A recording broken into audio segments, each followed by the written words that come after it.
Welcome to another edition of Expanding Mind. I'm your host, Eric Davis, continuing our conversations about the cultures of consciousness. You know, one of those cultures that we've talked about off and on quite a lot on this show. It doesn't even really have a name exactly, although some people have developed names for it, but it's sort of we could call it experience design, the art of designing experience. And it's a really interesting phrase, experience design. I can pat myself on the back a little bit in that I used it at a very early point in the discourse for one very kind of short article that nonetheless made the rounds at the time, and it was only about like 2001. And what I was talking about is the way that the design of, let's say theme parks or rides or television or movies or just media in general, media culture in general, as we know more about how the human sensorium works, how we process reality in real time, how we learn more about proprioception, we learn more about visual system, we learn more about the cognitive system as it engages reality in its flowingness. We can develop technologies that get closer and closer and closer to being able to sort of, nudge along or carry or direct or stimulate this very process of creating the way in which our bodies and minds construct experience as an ongoing phenomenal event. So it's like those two worlds are getting closer and closer and closer. And so the design of technology was increasingly looking like the design of experience. And that dovetails with a lot of other interesting kind of shifts that have been going on with other forms of experience design, or what some people have called earlier than me, the experience economy, where the goal is not to create a product, but to create an experience or to create a shift in the user or the consumer in an interesting kind of way. My wife was once called a user interface designer, which meant that she worked on the front ends of technological systems, not just computer systems, but also objects and devices, systems that allowed people to do things, both consumer and not consumer, because it's always a problem when you got this really powerful computer. It can do all these amazing things with its algorithms, but if you can't figure out how the dude in the basement is going to work it, it's not worth very much. So you got to do this human interface point between like human anthropology and human consciousness and the machine, and that used to be called user interface design. But I think it's very significant that now that's called user experience design. Where the sort of object of technical work has shifted from the interface, from the machine that you're producing in order to connect with the user, to experience itself. Experience, which is a human category, not a technological category, experience itself is becoming the object of design. So there's this whole kind of technological, cultural, business direction towards shifting towards experience as an object, at the same time of which there's this incredibly rich, often underground culture of experience design, which we would now say, which at the time they weren't thinking about it when they started, Burning Man and the Cacophony Society and the Suicide Club before that. And we've had John Law on the show talking about the old days of these kinds of immersive experiences that aren't even, they're not really theater, they're not really stunts, they're not really pranks, they're not really initiation rites, but they kind of share something of all of those. That sort of develops into what is now another aspect of our increasingly weird mainstream, which is this kind of focus on transformative, bizarre, playful, immersive, sometimes challenging, sometimes sexy events, where even to the point at which I think a lot of people these days, when they think about even in their greediest selves, what they're greedy for is not material objects so much as amazing experiences. So we're really shifting in a lot of significant ways towards this point of designing experience.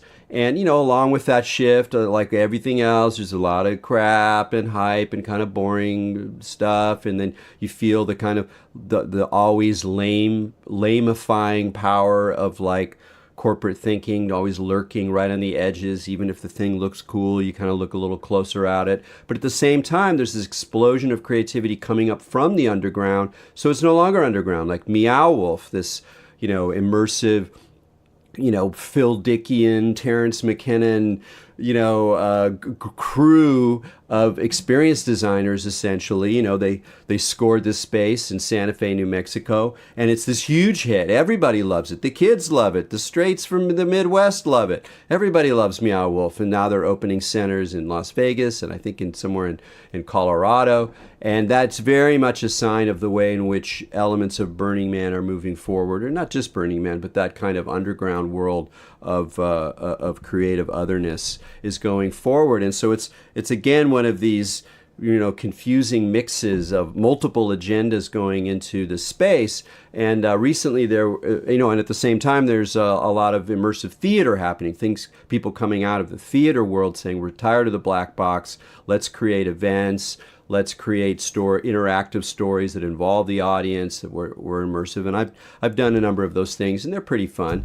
I mean, they're often a little bit short of what they could be, or quite a bit short of what they could be. But I'm still pretty amazed by some of the things that people pull off. So recently there was an immersive event. I can't remember the title of it in San Francisco, and I wasn't able to go. But my good friend Ferdinando Buscema, the Italian magician, who we've also had on the show, who's a marvelous fellow and has a very good eye for things, said, "Well, there's one speaker you just had to check out," and it turned out to be the same woman who had written me, because who knew Jeff Kripal. So I was like, okay. Ida Benedetto is definitely going to be on the podcast, and this is that podcast. So, Ida, with no further ado, welcome to Expanding Mind. Hi, Eric. It's a pleasure to be here. That was a really fantastic introduction. Well, I think we're going to keep the fantastic going here. And I want to start out, let's see. I guess we could start out. No, I want to start with talking a little, since we mentioned a little bit about that history of like when you, in the course of your career, because it is a career, of starting out doing underground events or semi-underground events with Sextant Works, more on the kind of, edgy, seedier pants level, and then moving more and more towards producing these events as a consultant and really thinking about, in a really deep way, what different possibilities there are and what the really core elements are that make events truly transformative, truly interesting. Where in that whole course did you first come across the Cacophony Society and the Suicide Club and the stuff that was happening in the Bay Area that really influenced me and a lot of my listeners? At what point did that in your journey did you get inspired by that kind of stuff? Well, being based in New York, I kind of grew up going to a lot of events on the Lower East Side, going to places like ABC No Rio and events by the Madagascar Institute, and those, cultural misfit organizations definitely directly draw a lot of their lineage from the Cacophony Society. And so I got introduced to that stuff through people who had kind of trafficked back and forth between both coasts. And I even remember being on a panel with John Law at some point when the book looking at all of this stuff came out. And I looked at the Cacophony principles and was just really blown away. I was like, this is an excellent recipe for making sure that you have like an incredible, edgy experience. And so I was participating in stuff that was influenced by that before I had even heard of them, and then began to hear about them. I think it was specifically actually a conversation I had with Jeff Stark, where I wanted to understand the influences of all of these events that I was going to. And we were sitting in a cafe, a now defunct cafe in the East Village called Alt Coffee, which some folks will remember, that was at the edge of Tompkins Square Park. And I just asked him, where'd you get these ideas from? And Jeff Stark runs a very influential email list called the Nonsense NYC. So I think it was then, and that must have been 15 years ago or so. Well, one of the interesting things about that, and I mean, I guess we're jumping ahead a little bit, let's just go with it, is this idea of the recipe. And I remember when I really grokked that once was I was talking to Michael, who's one of the the main board, one of the founders of Burning Man, who was in the Cacophony Society and was kind of like partners with John Law when the Cacophony Society hooked up with Larry and went out to the desert. And one of the things he said about that was really interesting is he's going to see the thing about the history of Burning Man is that, and he didn't say this explicitly, but I will, Larry gets all the attention, and Larry's whole thing was like the city. It's about the city. We're going to build a city, and we're going to be a city, it's going to da-da-da. And he had this whole kind of vision, and he goes, and Michael's basically saying he was a much more quiet sort, who's sort of more likely to be the twinkly-eyed mischief maker in the corner, rather than the guy with the bullhorn.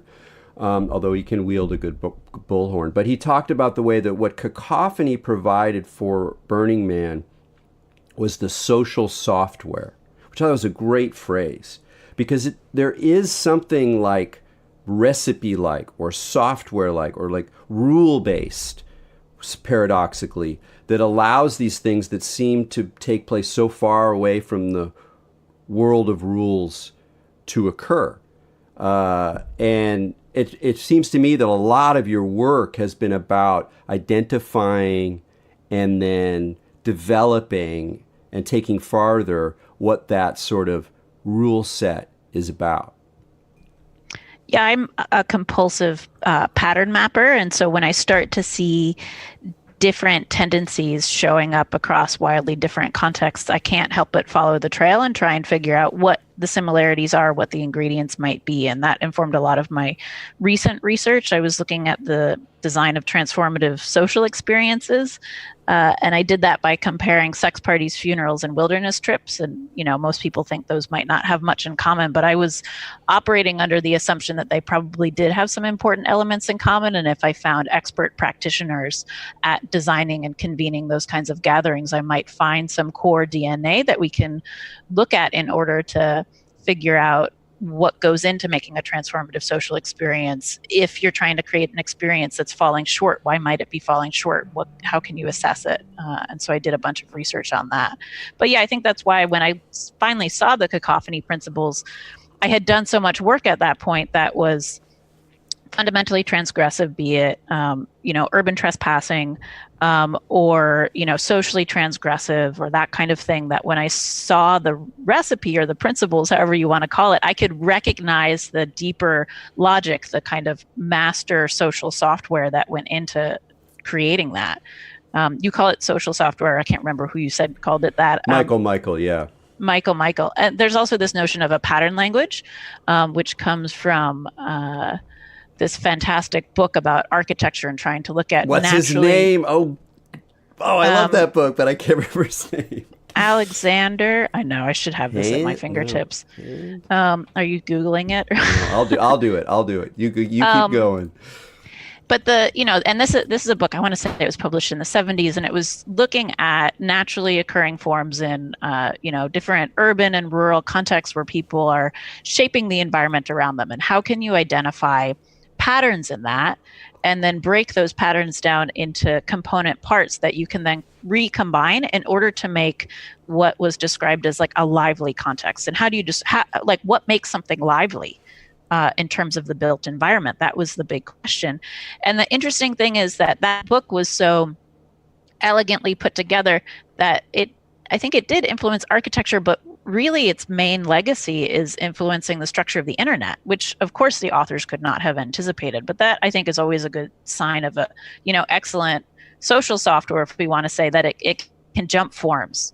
And this is also what I really love in Jeffrey Kripal's work in terms of looking at how extreme religious experiences, they jump cultures and they jump populations, and you can still see the similar contours of the experience showing up in wildly different contexts. And that's when you have really excellent, social and human software at play. Yeah, very well. Well, the guy's name is Christopher Alexander, and it is a terrific book. It's just a beautiful book to look at. It's the kind of thing that anybody, regardless of what you're interested in, will look at and find resonances. It's really extraordinary in that way.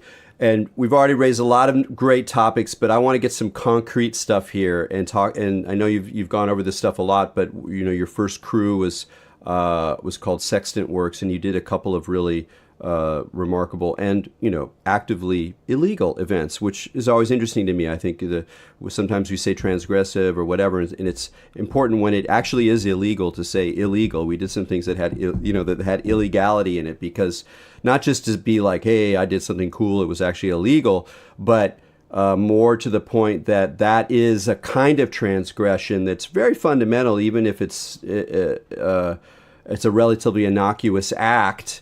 There's something really profound about it that I think is part of the secret sauce of some events. So if you could just talk about just a couple of those things, the night heron and the hotel or whatever, Sure. that just to Sure. give us a sense of what you were doing back in the day. Yeah, so that creative practice started when me and my partner at the time, N.D. Austin, were driving around the Poconos in Pennsylvania. And we were getting ready to kind of drive back into New York City. And I look down the road and I see what I think is a bar or a venue. I'm like, hey, let's stop there for a drink before we continue our drive back. And we pulled in and realized the place was abandoned. And both of us had spent a fair bit of time in New York's underground culture. And so, we accidentally pull into an abandoned building. Of course, we're going to let ourselves in. We start nosing around. And it was like a dining hall of some sort. And we got spooked thinking that somebody might have stopped to come in looking for us. And so we continued on our way. But I looked the place up and I pulled up, satellite images and TripAdvisor reviews. And it turned out that it had been a honeymoon resort that had recently shut down. But the TripAdvisor reviews on this place were coming from people who had originally gone there for their honeymoons in the 70s and had returned for anniversaries in the 2000s and were devastated that it was so poorly run at that point. But there was so much heart in these reviews that I became captivated by the place. I did a bunch of research. We ended up going back and scouting a bunch more. There were tons of these like abandoned cabins. It turned out the place had been repossessed by the county for tax fraud. And so it just had a very interesting backstory and interesting rooms. You had heart-shaped bathtubs and, round mattresses still very much intact, ceiling-to-ceiling shag carpeting. So we designed an adventure there. We called it the Alyssa Couples Retreat. And we recruited 7 couples who were willing to go on an adventure, really not knowing what they were getting into. We didn't tell them where we were going. We did tell them that we didn't have permission to be going the place that we were going. And recruited a bunch of our friends from, different activities that we had been up to in New York, folks who we knew would love to help pull this off. And the experience went even better than we had anticipated. By the end of it, some people were asking us how we had gotten permission to use the place, which we hadn't, and we made it clear to them ahead of time that we hadn't, but they were just so taken and felt so comfortable there that it was as if we had gotten permission. And so we ended up keeping it up. We just made more experiences. We did a photo scavenger hunt of the Domino Sugar Refinery. We also did an infiltration of the Waldorf Astoria Hotel. And so after doing several experiences like this, that built up to what we were most known for, which is a speakeasy in a dry water tower in Chelsea and Manhattan, which was called the Night Heron. And so that, I had, grown up exploring the city. And so I had pictures of myself inside of a dry water tower. And then, Nathan got really inspired and started exploring, and we ended up creating this bar inside this dry water tower. The key to that was really the generosity system of admission. So you could only come once as a gift of somebody who had already been. The rationale behind that was that this was a legitimate speakeasy and that it was an illegal drinking establishment. We had no permission to be there. And so we needed people coming to keep it secret, but we also didn't want it to just end up being our friends or folks close to us. So how could we get the invitations to move as far away from us socially as possible while still, not letting word get out? And so having the people who came gift forward admission, that's how we guaranteed both of those things would happen. So it ran for about 7 weeks. And that was, I think, in the winter of 2013 now. And it got tons of press afterwards. After we closed it down, I got a bunch of press. And then, we started getting inquiries. People wanted to hire us to create experiences. So we did that for several years, some of which usually are self-driven projects did involve trespassing. That core element of transgression was really important to us. But some of the inquiries we got Didn't necessarily involve trespassing. It was more about experience design, but we wanted to keep this core element of transgression really baked into the work. So what kind of transgression we would do really depended upon what the ask involved. We usually made sure that the ask involved some element of generosity. So if somebody wanted us to make an experience for them, we would not do it. It always had to be a gift from them to somebody else. But somehow working in this element of transgression, because we found that if people were already trespassing or transgressing in some fashion, their sense of freedom and possibility just like goes through the roof. You know, if the first thing you do is something you think you're not supposed to do, suddenly you question everything around you in an incredibly playful way, at least the way we tried to set stuff up.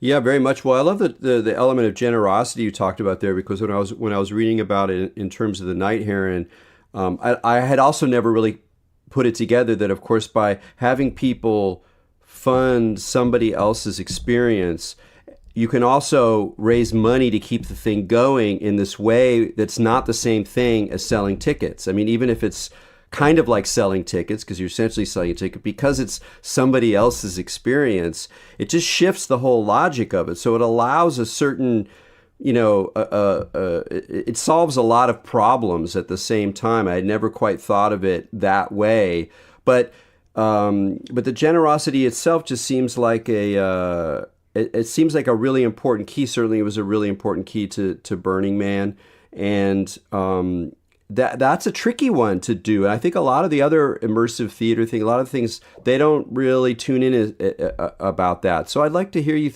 talk a little bit more about generosity and maybe different ways you've tried to think about that, how important it is, how essential it is, and how it kind of, it implies a sort of politics of experience. That's part of what I like about it. It's not just like, oh, I'm going to get a great experience. I've had my transformed experience. Now I'm going to go on. It's like there's some way in which that is linked to another somebody else's possible experience, some other future gathering. It kind of spills out of the self in a way that seems really, really key to me. So I'd be interested to hear how that's changed for you over the years.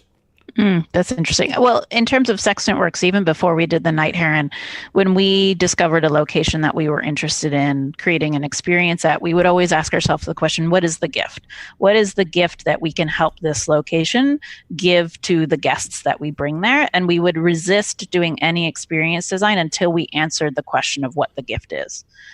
And so we had that mentality of generosity, or at least gift giving, from the get-go. And that ended up really fundamentally informing how the Night Heron worked. And it's interesting to think about theater, because theater is so focused on this ticketing transactional model, and I never wanted anything to do with tickets or ticket hustle. So I think the gifting mindset kept us away from that. And it also ended up making for a much more interesting client engagement experience when we had folks hiring us, usually to create private experiences, sometimes to create stuff for things like charity galas. That filter of generosity also meant that the dynamic we had with the client was so much more lovely, because they're focused on delivering a gift in some form or another, even if it is an experiential gift. I think in terms of how that's changed over time, that's a good question. I think I loosened up on the generosity piece, because over time I started to double down on this transgression component, and how transgression makes for transformative experiences, which was what led to my later research. And when did you take up that research? Were you already, did you do that on your own, or as part of, did you get a grant or whatever? It seemed like it was a fairly thorough ethnography of some of these unusual zones. Yeah, I did most of it in the context of a graduate program, the School of Visual Arts Design Research Writing and Criticism program. Sextant Works was getting so many inquiries from people who just wanted to come on our adventures, and we were always doing stuff that was so bespoke. There was no way we were going to be able to accommodate everybody, and I really hated creating this sense of FOMO, the sense of fear of missing out. So I wanted to figure out how to communicate better about what we were doing, and this program seemed like a good fit. But the kind of brilliance of a well-designed master's program is they pushed me to research and write about stuff that was different from the stuff that I had made, because that would kind of push my critical analytical skills more. So I went into it with the intention of figuring out how to communicate what we were doing, and also figure out what we were doing right that we might be taking for granted, just because we were so consistently taking people farther than they expected and leaving them in kind of a more I don't know, grateful and delighted place than even we expected. So I wanted to figure that out. So I got into this grad program, ended up focusing the thrust of my inquiry, which was really around what are the design components of transformative social experiences, like what are the core elements of them. Over the course of doing that program, my collaboration with ND kind of fell apart, which happens sometimes when you do wild adventures with people and don't have a plan, and then they get too big for you to manage. But the research ended up being a really lovely experience, just because I still have this memory in the first semester of putting together a slide with all the case studies that I wanted to look at in terms of sex parties, funerals, and wilderness trips. And I got to that list through a process of deduction. I realized that I was really interested in experiences that had some element of human enrichment. And so I went back to my big laundry list of experiences I was interested in and crossed off everything that didn't fundamentally have to do with human enrichment when it was at its best. And I was left with sex parties, funerals, and wilderness trips. And I remember telling one of my friends this, and he was like, "Oh, how Shakespearean." I was like, "Oh shit, I must be onto something here." And I put pictures of each of those case studies on a slide to present to the committee to get approval to do this. And I'm just like, what the fuck am I up to? Like, who is doing this research? And it seemed like an impossible task. But I had that sense of like fear about it as I realized what I was putting together, that to me is always an indication that I'm on the right path. Yeah, you mentioned that in one of your talks. You talk about the feeling of oh fuck before some before going to an event or doing an event. But it opens up like all these questions of like, what am I doing? Who's going to show up? What's actually going to happen? What should I wear? And it really reminded me when you said it, it was like you really pointed out that particular feeling and how similar that was to feelings I had had with other experiences, going to Burning Man, things at Burning Man, things in the Bay Area that were underground parties that involve these kinds of interactive elements and the sense of, and it can be quite unpleasant. You're like, oh wait, no, this isn't really, no, something's off. No, something's wrong. Where it's not, no, this isn't going right, and to learn to recognize that that's actually a good sign seemed to me both very insightful about the process, but also seems to contain a certain truth about what these things are doing when they're working well. Yeah, definitely. And I think there's an important distinction between that, what I've described as that oh fuck feeling, and it's the moment kind of as you're preparing to step across the precipice or, the magic circle. That's my favorite term for it, which comes from game design, where you wonder if you want to step across it and also if you are prepared to step across it. And that moment of being put so much into the present moment around your own fear of whether or not you're prepared, whether or not this is the right magic circle to step into, that I've learned is the right sign. There are certain qualities of fear that are like the kind of back off, run away, move away fear, and that has a very different flavor to it. And I think spending time with your own fear and getting intimate with the different textures of it is gonna, for me at least, it has become a really valuable compass for what is worth moving into and what is not. Yeah, it's interesting. I mean, now I can't. I was trying to keep the religion and spiritual stuff, towards the end, so we could go through do this in a more orderly fashion. But I just can't help but bring it up because it's so similar to, initiation rites and to formal processes of entering into communities, and there's so much of a similar kind of questioning: is this really the community that I want to do? Am I really ready to sign up with this situation? Am I really ready to, to have that revelation or have that information or that experience open up for me? What's going to happen to me? Is there going to be a way as is there going to be a way back? Because there in some ways it isn't really. I mean, you can stop, you can drop your path. But I was in a Twitter conversation this morning with some people about meditation and how recently there's been a lot more, and there should be even more discussion about all the really weird, bizarre, and sometimes really difficult things that can happen with meditation, including psychotic episodes and depression and dark nights of the soul and whatever. And one of the things the guy was saying is that once you've kind of committed to that path and these things start coming up, you can't just stop. You're already part of a process, and there's something about that knowing that you can't quite stop it once you go over that magic circle line.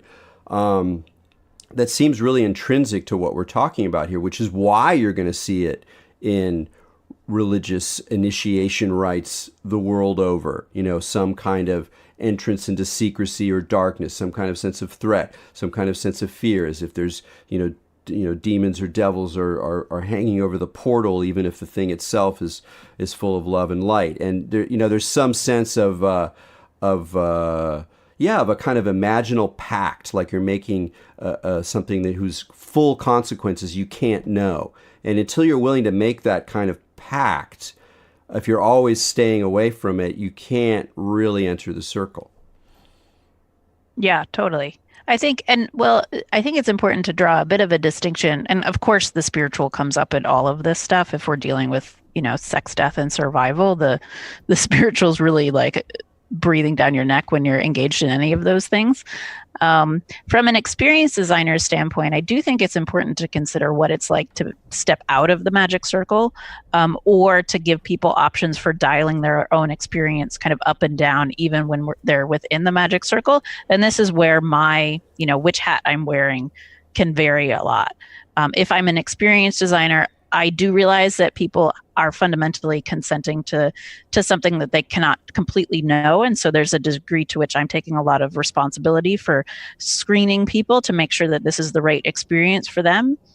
And then how do you craft that experience so the process of stepping out of it, they do fully step out of it, even if they are changed by it, that change is something that they have some sort of tools to grapple with once they come out of the experience. So that's me with my experience design hat on. And I think that very much applies to sex parties, funerals, and wilderness trips. If you're creating that kind of context, oftentimes I see people skip the step of designing the exit out of the magic circle. When you're talking about these religious experiences, it's different because there's a bit of a joiner mentality, right? Like once you step in, the whole point is not to step back out, that your world completely shifts and changes around you. And that is where it gets dangerous, because the potential for getting messed up in a way where you can't tell if it's a good messed up or a bad messed up is pretty high. I mean, I listened to your episode about meditation and just your ruminations about that. And I thought that they were so great because I had never heard anybody talk about it in that way, where you're giving people permission to perhaps, once you're in that space, maybe don't follow directions, maybe explore a little, maybe see what comes up. But that's certainly been my experience of meditation, is that as soon as you kind of open that box and see what's inside you, or see whatever's on the other side of wherever your meditation practice takes you, going back is hard, if not impossible.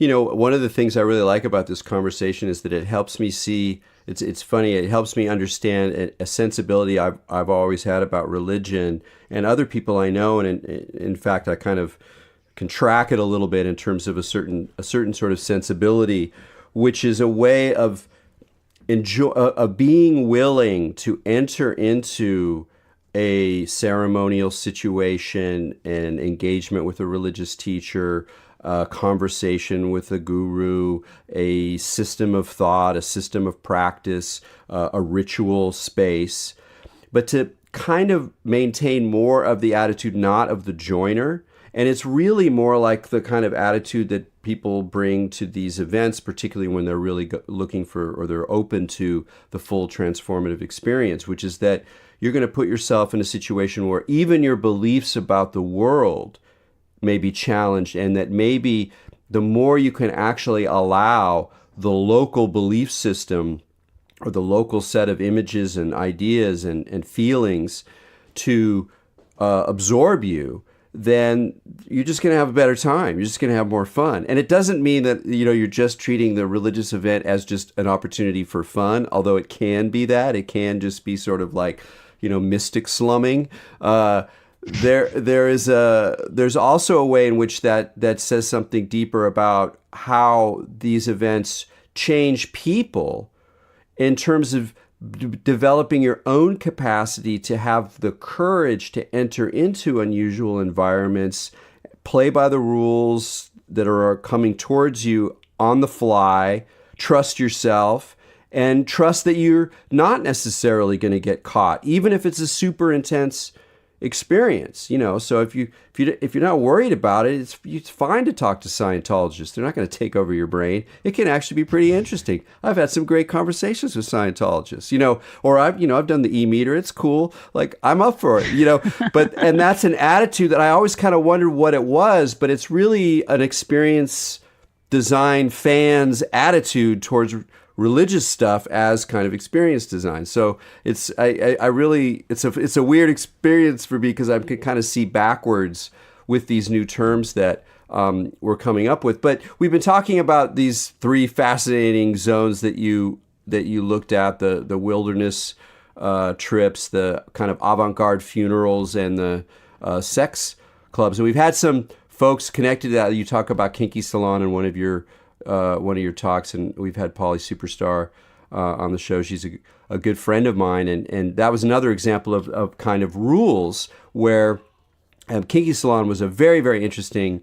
It's still going, so I should say in the present tense, but a very interesting experiment with taking some of the social values of a sort of Burning Man cacophony world, bringing it into a sex party, empowering women, developing mechanisms for people to feel safe that are invisible enough for people to feel transgressive and naughty, and how to weave in costuming and themes, and really a very interesting experiment. And I was really happy to see that one of the place that you were looking at, the Dirty Gentleman in New York, had sort of actually used some of their rules, some of their recipe, if you will, changed it for their own vibe and their own style. But it does really seem to point to that place of how the rule set, or how the capacity of the experienced designer, or however you want to call it, the event thrower, to inculcate certain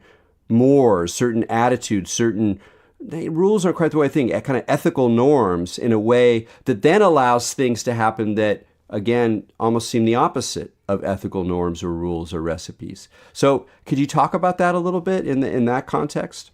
Sure. Yeah. Well, so first, a brief correction. So I no, it's okay. It's a very minor one. Just because you want to make sure everyone is credited, and there's beautiful little bespoke systems are understood in the way that they crafted them. I looked at two different groups in New York that host kind of sexually permissive events. One of them was the Dirty Gentleman, and then the other one is Gemini and Scorpio. And it's Gemini and Scorpio that has, kind of licensed the Kinky Salon rules. Gotcha.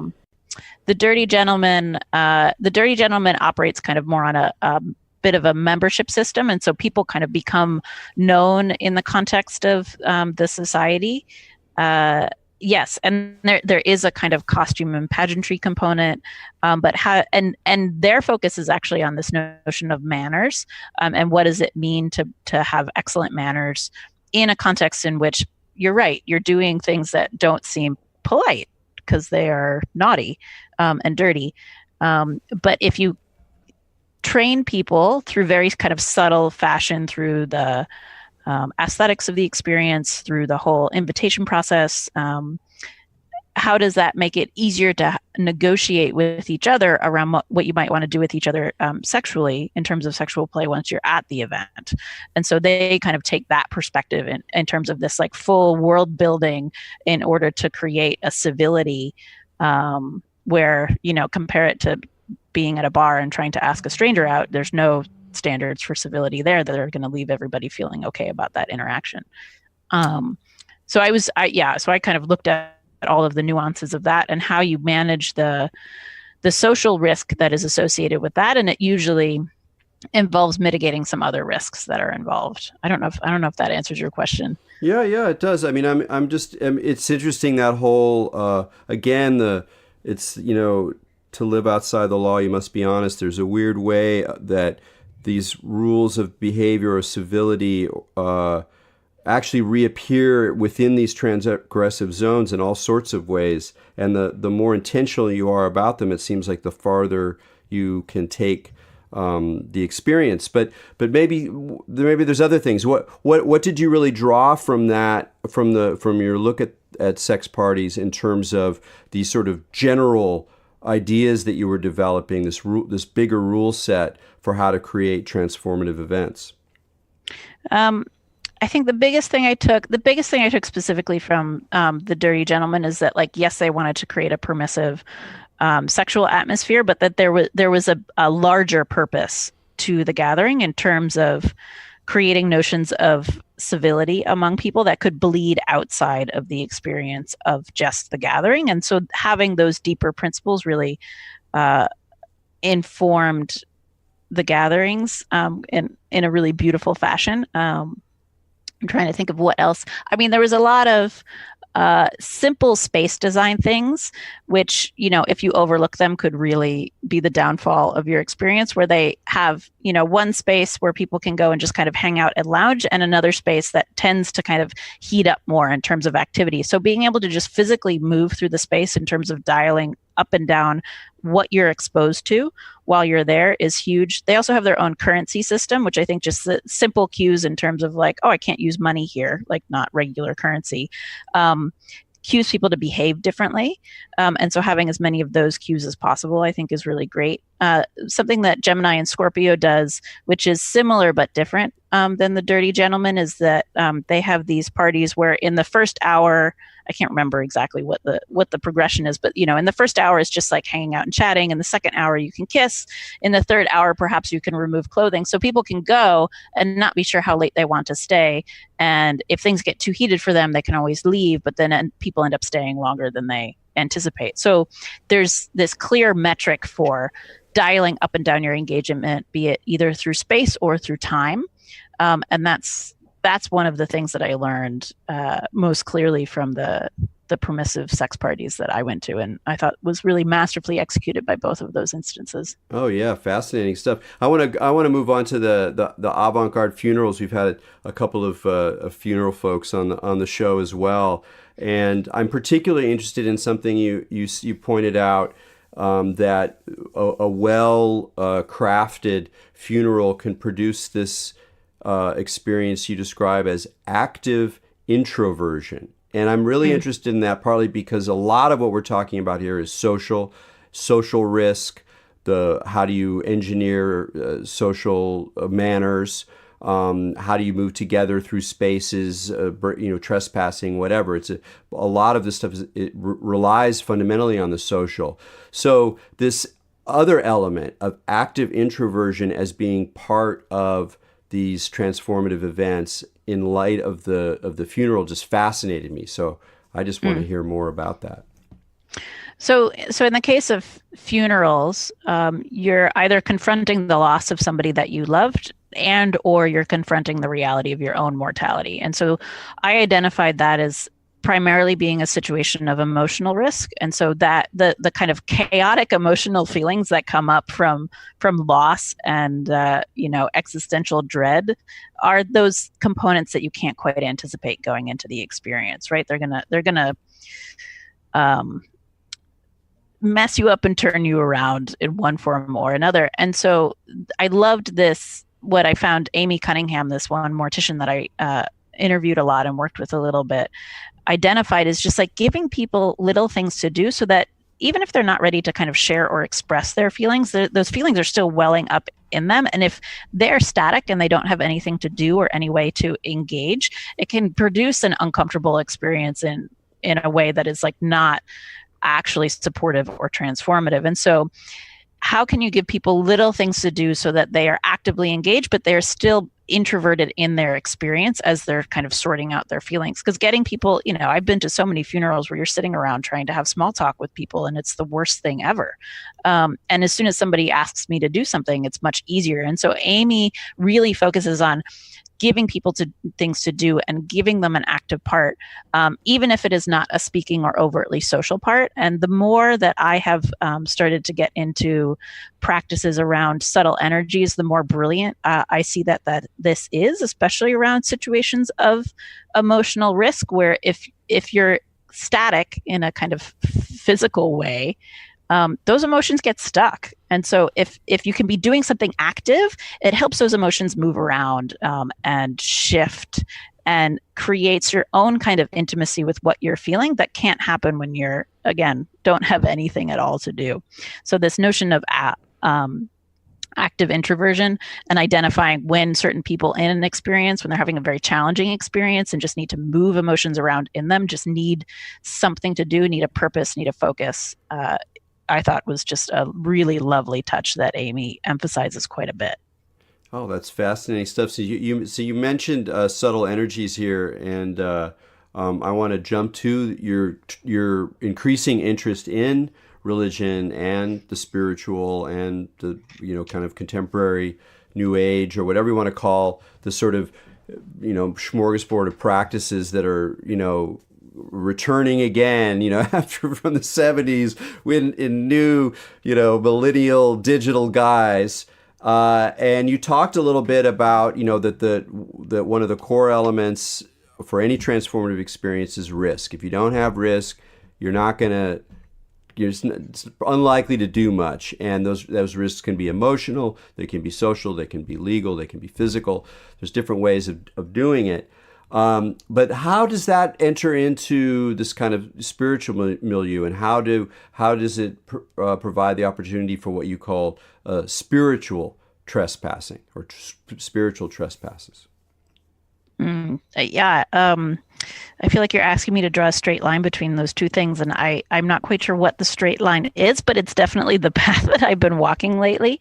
After doing the research for patterns of transformation, I kind of stumbled through this trapdoor into the spiritual that I wasn't necessarily looking for, and it's definitely been an area that I've dabbled in at different points in my life in terms of, reading theosophical text or exploring Buddhist meditation. But I got more serious about it towards the end of doing this research. And that was how I found Jeffrey Kripal's work, I think, in a very kind of similar serendipitous discovery as that abandoned honeymoon resort that got sextant works going. I got interested in astrology, and I was interested in learning more about a particular astrologer who had spent a lot of time at Esalen. And so I requested a bunch of books from the library about Esalen, and ended up with Jeffrey Kripal's book. And it ended up having almost nothing about this astrologer, but I could not put it down.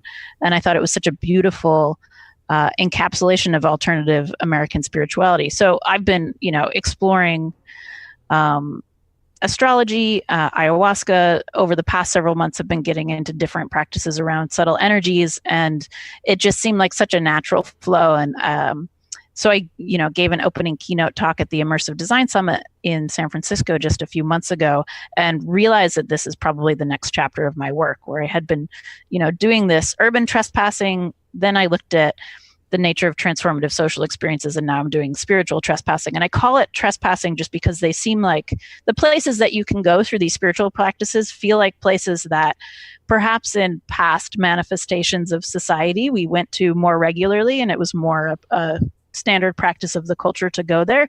But now, it takes us kind of weirdos and oddballs to go exploring these places, and they feel derelict in a similar way that some of the locations that Sextant Works created experiences in felt derelict and unloved and overlooked. And so I don't know where those adventures are going to take me, but I am knee deep in them, and it's been really delightful. Well, that's one of the interesting tensions in this is I think that the element of risk is important, but so is that element of the derelict, or the marginal, or the unused, or the unrecognized. And that's one reason that people have been drawn to the occult, as the modern people have been drawn to the occult, because it's what esoteric scholars call a wastebasket. It's sort of like where they put everything else that we couldn't really fit into religion or science or civil society. You just kind of like shove in there. So you got Bigfoot, you got Theosophy and ceremonial magic and Freemasonry and da da da da. And even though all these things are connected in all sorts of ways, there's an aspect of them that's sort of pulpy or marginal. And right now in our culture, like what's marginal, what's not marginal, everything's a long tail, everything has a Facebook group associated with it. I mean, it's really hard to see. And in physical space, it's pretty clear that's a derelict building. There's a chain link fence around it, there's no lights, it's broken down, there's broken glass. I know what that is, and that could be the site of an amazing experience or a ritual or a drug event or something like that. But in cultural space, it's increasingly unclear what those things are, because a lot of things are being sort of drawn into the main fray, including ayahuasca, even more than astrology. Like astrology is still kind of dirty. Even among like someone who's into like esotericism or something, you say, yeah, I'm really into astrology. Like, oh yeah, well, I don't know about that. I mean, I'm a fan, but I don't even talk about astrology too much on the show because it's like it really sets people off. It's amazing. I went to there was a show about Harry Potter, and it was a exhibition about all of the original texts and materials from European culture that Harry Potter was based on, and the entire section that could have talked about astrology like steered clear and just kept saying astronomy. And I'm like, these are astrological texts that you're displaying, and yet like even there it would not say astrology. So I've fallen in love with it. I would say that it depends on what communities you're talking to. A lot of the communities that I've been listening to that are relishing astrology tend to be queer communities. And so, is all of queer society still considered marginal? I'm not so sure, but we're eating it up, and it is classy the way we do it. No, that's really interesting. I mean, that's coming up a lot lately. I mean, both of those questions, I'm really psyched about this conference coming up in June here on queer psychedelia, and really kind of recognizing like how central the queer experience has been to like not just esoterica, but just edge cultures, fringe cultures in general. And what it feels like is happening now, and you could to correct me, my gut tells me that at kind of like on the other end of gay marriage, of this like so much energy was put towards not like that queer experience and queer people were not fringe, not marginal, not weirdos, that they were just like you and me. They should have the rights that you and I have, all that, which totally makes sense. But somewhere along the way, some of us, queer or not queer, were going, what happens with the like radical stuff, like all that edgy, marginal stuff, and where do we put it? And sometimes like living in San Francisco, there have been years, not so much now, but there have been in the past where I was like, man, is this stuff just going to go away? Is this just going to be gone? Like the wit and the sass and the colorfulness and the challenge and the eros, and it's just like, I really hope not. And it feels, no, it's not going away, but it almost seems like maybe part of the queer astrology or the queer that kind of approach is sort of a way to reclaim that aspect of queer experience in the modern world that kind of got sort of lost there, or at least visually, at least in terms of ideas. I don't know. What do you think? Yeah, I think that is a good hypothesis. I mean, in terms of like what's the practice in terms of like queer performativity. A lot of the adjectives you use, I associate with that. And it is transforming, and it is kind of shifting in terms of like, well, how do we navigate our reality given our queerness? And these spiritual tools are great tools for recasting how we navigate our reality. I think about the first shamanism course I took, and I kind of stumbled into it on a whim because it was being offered at my yoga studio. And I learned how to shake a rattle and go on a shamanic journey. And I'm like, this is the easiest thing ever. Like, no wonder our ancestors did this for so long. And the relationship that a lot of those aesthetics have to queer identity is very close when you think about who tends to be the religious leaders in most communities, whether or not those are spiritually marginal communities or spiritually mainstream communities. Like these are the queer folks. And that's the thing that I think can get, now I'm rambling a little bit, but No. there's a way in which spirituality creates a wonderful cover for queer identity existing out in the open in ways that straight folks will relate to through the spiritual component and just be completely blind to the queer component. And I think that is a real power of queer fluidity in terms of navigating all societies through history. I think that has been, some of our core survival techniques. Oh, that's fascinating stuff. And it's like that's another whole other show. It is, yeah. And then again, I think there's something similar about that in queer psychedelia, and that's partly why I'm interested to see how that comes up. And I think one of the great contributions, if you will, so not the right word, but that queer spirituality can also provide to the kind of larger zone is that it's able to play with tradition while subverting the tradition. It's able to play with like binaries, like how gendered a lot of these traditional cosmologies are. And it's like, yeah, those are good terms, but at the same time, they're also mobile. They're also things that can be played with and turned under. So there's a way of avoiding some of the static quality that can come in with the traditionalism that infuses so much esoterica and so much spirituality. Yeah, absolutely.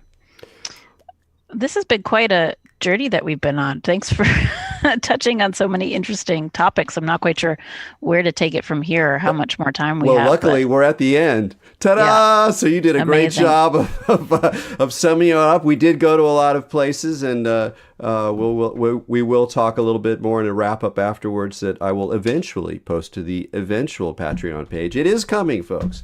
But yeah, I encourage, the whole patterns of transformation research is up online. So, folks can go and dive in and see if that social software is useful for them. And I've loved seeing how people have put it to use in the wild. So that, you can look at all of that research and me putting that online as a gift. So that might be tracking back to an earlier question. And that's my ongoing generosity to all of these communities of practice. Excellent. Beautiful place in. Well, Ida, thanks so much for joining me on Expanding Mind.